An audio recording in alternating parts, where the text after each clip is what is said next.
high सांग माने ए ओडिशा रु आसला बेंगलोर दादन खटिया को आज दादन विदाय नौचती जाओ जेते सब समस्त किछि दुख झंझाट सब थाए है आज विदाय नौचती बेंगलोर रु पुणी देखा पुणी आ वर्ष पर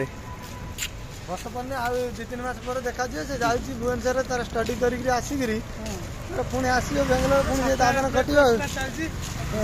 आम जीवन तो दादन खटिया बस बस यही तो जीवन आम 9 दिन करके आसु के बेंगलोर आसी दादन खटे के ओडिसा भी दादन खटे सीधा खाई जाई पाला ना अंडा नहीं भात नहीं कंपानी आनी ब्रेड फ्रेड बिस्कुट सी सुधा नहीं तार पुणी कुरकुरी नहीं बिंगो तेड़े मेड़े चॉकलेट ये भी दादन आम भी दादन करते आस गाँव जीवु आम जीमु कि ना ठीक जण ना तथापि सब से जगन्नाथ कृपा क्या कर माँ बुढ़ी जगन्नाथ कर